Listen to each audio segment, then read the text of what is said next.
Today is Tuesday, August 13th, 2024, and today we are going to be talking about the state of Arizona and abortion rights in this battleground state, as the number of signatures required to put forth a constitutional referendum on the issue of abortion have now been passed. The threshold has been met, and pro-abortion rights activists have now the ability to put forth this constitutional amendment that is binding by the will of the voters this coming November. Now, Arizona has been at the forefront of all of our political discussions, whether it was the Veep stakes with Mark Kelly or the Arizona Senate race between Ruben Gallego and Kari Lake, or even the presidential race between Kamala Harris and Donald Trump. Arizona has been a very important race that has been on our minds this past couple of weeks. And it is a very crucial state. In the 2020 election, it went to Joe Biden by less than a quarter of a percentage point, and it was one of the closest races that Biden won back in 2020, and it translated to Democrats winning in the House of Representatives in Arizona and also in the Senate race. But unique to this election, in an era post-Roe versus Wade, the abortion referendum that is taking place this November is a massive victory for the Democratic Party, and that it brings Democrats to be inspired and excited to vote in the 2024 election, not only for Kamala Harris and not only for Ruben Gallego and not only for their House seat and the state legislative races, but now on an individual issue that Democrats can organize around that they have a very strong history of doing well in. Now, Arizona is not the only state that is set to have an abortion referendum this coming November. Many other states have been organizing for quite some time to put forth this initiative to allow voters in this state to make a decision that the state legislature can't touch, the governor can't touch, whoever might be cannot say, no, I want to do it my way. It allows voters to have a direct democracy on the issue of abortion. It sort of plays right into what the Supreme Court justices wanted to see when they returned the rights of abortion to the state. And sure, part of the thought process there was likely to ban abortion in many states and impose those trigger laws that had been taken into effect. But Arizona was one of those states with a trigger law, where a law from the 1860s went into effect banning abortion with no exceptions, regardless of the situation at hand. And so voters across Arizona became really unhappy with that law. They took to organizing, they took to the ballot box, and now they're going to be voting on the topic of abortion. And the reason why this matters is because we've seen a very similar thing happen in recent elections where Democrats almost always benefit from an abortion referendum being on the ballot, and it happens for a couple of reasons. It's no secret that Arizona Democrats wanted this to happen in 2024 because they knew what it would mean for the sake of electability. Not only would it be more likely that more people are turning out and it would be more representative of democracy, at the same time they know that it would inspire turnout on an issue like abortion that Democrats routinely beat Republicans on. You can see nationally speaking that 67% of the nation believes that abortion should be legal in all or most cases. In states like Arizona, the number dwindles to maybe 64 or 65%. On the overall net, the majority of voters in Arizona and across the country believe the Democratic Party's position on abortion is correct. And so when they're voting and turning out on an issue like abortion that they are clearly caring about, if they're turning out to the ballot box to vote specifically on this issue, they 90% of the time are going to vote blue down ballot. You're going to find that they're going to agree with Democrats on the issue of abortion and be much more likely to agree with them on a whole number of other topics. It's something that we saw happen back in 2022 when Michigan had an abortion referendum on the ballot, which passed with 56.7% of the vote.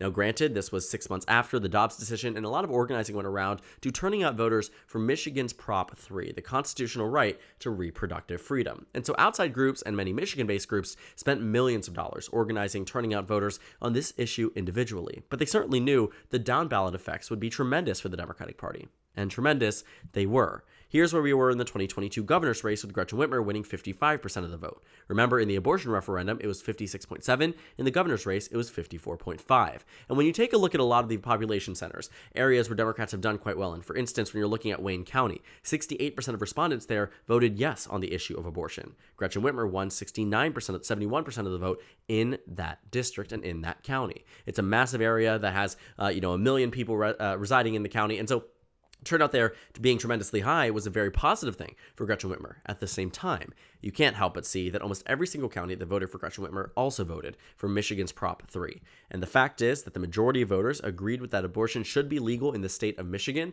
and that majority of voters turned out for Gretchen Whitmer in nearly an identical fashion. It also has had an effect on later races in elections where people are voting on the topic of abortion in an earlier set primary. For instance, in the state of Kansas, Laura Kelly was running for re-election. She was the Democratic governor. She had a high approval rating, but Republicans were very hopeful that they'd be able to oust her. They thought there would be no real way that in an election year like 2022, an expected red wave year, that Kansas of all states, Trump won the state by over 15 points, would go to Democrats again. 2018 was a fluke because of a bad candidate. 2022 was going to be their year. And so they nominated Derek Schmidt, and they tried to work around the abortion referendum in order to make it fail in the first place. It was set to take place in November, but instead they moved it up to the August primary, giving the organizers around their movement less than a month to organize between the time they knew it would be on the ballot and the time they were actually voting on it. And so at that point, you found that Kansas voters really had no time to consider the topic of abortion besides a 1-month campaign that Democrats and those in favor of abortion rights across the country and in Kansas won tremendously by a 15-point margin in a state Trump won by 15 points, a 30-point swing on an issue Democrats hold near and dear to their heart and do very well on down ballot. And then later on in November, abortion became a top issue as well because Derek Schmidt, the Republican, had to take an unpopular opinion on the topic of abortion. When he was questioned by his base, he was pro-life. When he was questioned by swing voters, he couldn't turn on his base, so he was pro-life. And so when it came back to this issue that was so prevalent in the 2022 midterms, the Republican Party's answer: they are pro-life, they oppose any referendum securing the rights to abortion, and thus, voters who voted for the abortion rights referendum and voted to codify or secure abortion rights in the state are more likely to vote for Democrats because of this single issue.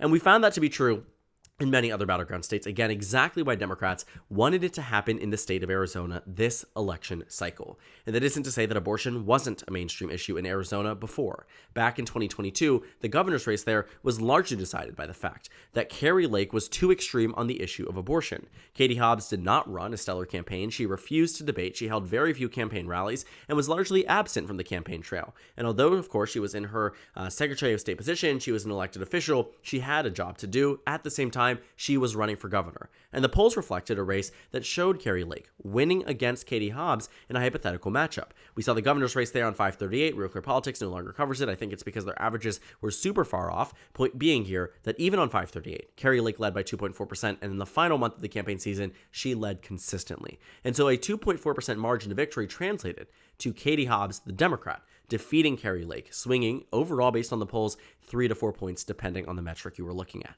That matters. And when exit polls came out, we saw that the issue of abortion was actually quite prominent among swing state voters, specific in Arizona as well, because it also translated to a benefit for Democrats not only in the governor's race, but also in the Senate race. When Blake Masters, according to the polls, should have won by 0.3, he ended up losing by 4.9. And so now the Democrats have done enough to get abortion rights on the ballot this coming November in the state of Arizona. There is no doubt in my mind that Democrats will use this to their advantage. Why? Because people like Donald Trump and Republicans like Kari Lake and Republicans in House races are going to be questioned by the media, whether in a debate or just in an interview or just simply on the campaign trail answering questions in a press conference. They're going to be pressed on this individual issue that many voters are going to come to know very, very well. They're going to see Planned Parenthood and many other pro-abortion rights movements funnel tens of millions of dollars specific to this issue of abortion because, again, they know there is a dual effect here. One, it can secure the right to abortion in a battleground state that currently outlaws it, and two, can benefit Democrats down ballot, making it more likely for a national lifting of the ban on abortion in any single state. And so there is a tremendous benefit for these pro-abortion rights groups to fund money into this race, into this individual constitutional amendment, and they know there are multiple effects of it, and all of it benefits the Democratic Party and benefits their movement at large. But back to that point, we are going to find likely that Donald Trump, if he's campaigning in Arizona and answering questions from the press, he will be asked, where do you stand on this proposition? Are you in favor of the pro-life side or the pro-choice side? And when you take that stance, voters will associate you with that side of the movement. There's no way to get around that. And so Donald Trump and Republicans are sort of in a very difficult position because if they say they're in favor of the pro-choice amendment, they lose their base. If they say they're in favor of the pro-life movement, they lose independent voters. And that's why this is such a unique kryptonite to the Republican Party, and it can really only be done once. Abortion rights referendums, after they've been done, can't resurface again. So it really also is too about a political calculation front. Do we hold it now? Do we hold it in 2026? Do we hold it in 2028? Should we have held it back in 2022? So many different conversations that are being had, but largely the one in Arizona was largely driven, it seems to be, by partisan efforts to help Democrats in this state and also get rid of that 1860s law that was repealed by the state legislature. But because Republicans are in effect, have not allowed for abortion to be entirely legal across the state, and that's where voters are going to find issue on. And what we know about Arizona voters based on polls, what we know about election history, is that they are pro-choice, and they will back a pro-choice amendment in the same way that Michigan, a state that Donald Trump won in 2016 and Joe Biden won by just 2.8%, backed the issue of abortion by nearly 15 points. And what did that translate to? Nearly a 15-point victory on the governor's level. And so I really find it to be a very smart level of political maneuvering for the Democratic Party specific to the state of Arizona, but beyond that point too. Even if this wasn't a level of political maneuvering, and I'm sure Democrats were very happy to and eager to get the signatures for this to be on the ballot and try to force this to be an issue in the 2024 race, they're ecstatic regardless. I mean, Democrats are in a really positive position now that they have Kamala Harris at the top of the ticket, seeing tremendous gains where they are nationally and also in the state. When Biden was up against Trump on the day he dropped out, he was down 6 points in Arizona. Kamala Harris has narrowed this race to a 1.5% margin for Donald Trump in the most recent poll from Trafalgar, which was historically inaccurate back in 2022, said Trump was up by just 1 point. If Trafalgar is saying Trump is up by just 1 point, he's probably down overall in the state of Arizona. That is what we have known consistently is that Trafalgar far overestimates the reach and the ability of former President Trump. And that's why I find it to be uniquely interesting that she has narrowed down this race so much. And now with this, the compounding factors are far too heavy. She brings new enthusiasm. She just brought out a crowd, the largest political rally in history in Arizona. That matters. That is a massive accomplishment for the Kamala Harris campaign. And it means there's energy on the Democratic side that simply did not exist before. And now it's coupled in with voters on the issue of abortion that Democrats really need to win in the 2024 race. And if it wasn't that they were already going to win those voters, it's about turning them out in the race. It's about turning out white suburban women in Maricopa County that were integral to Biden's victory in 2020 that might be unwilling or maybe not too inspired to vote in 2024, that will vote now that abortion rights are on the ballot. You have to take a look at minority voters too, that care very deeply about the issue of abortion, that will turn out in a presidential election, not necessarily for a candidate, maybe they will, but maybe they won't. But specific to the issue of abortion, it is a driving factor. I'm reminded back in Kansas exactly what we saw when it came down to this individual governor's race, because after the abortion referendum was put place in the state of Kansas, turnout and also voter registration amongst young women in Kansas went up and it skyrocketed. We saw that tens of thousands, hundreds of thousands of new people were getting registered to vote in a state that we had never seen this level of enthusiasm before around an abortion referendum, and it was primarily coming from women voters. And what we know about 2022 and what we know about 2024 is that the gender divide is quite apparent.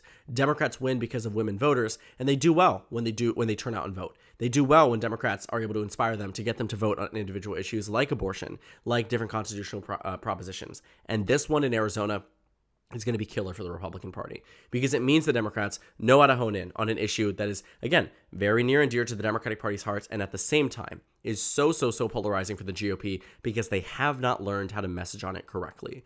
I do think that Nikki Haley, when she was running for president, probably put it the best for the Republican Party in the way she addressed it, saying it was a very individual and personal choice. She was personally pro-life, but she knew there would be no way to pass a national abortion ban, so saw no reason to call for one nationally. I do think, sure, on one end, that some voters look at that and say that's a cop-out answer. But at the same time, it is far better than Republicans who go on the extreme pathway. People like Carrie Lake, people like Blake Masters, people who ran for Congress before who are running for Congress now on the Republican side in Arizona, who say they're for no exceptions, no carve-outs on the issue of abortion. And that is a problem for the GOP, because when you don't know how to message on this correctly, you lose independent voters that would otherwise want to vote for you, or maybe just not want Democrats in office, but cannot stomach an abortion law like they saw from the 1860s, cannot stomach what they're seeing in Texas. And when new reports come out, like the one we saw, that since 2022, hundreds of women have been turned away at ICUs and urgent cares because of the fact that there are abortion referendums in their abortion bans in their states, that doctors can't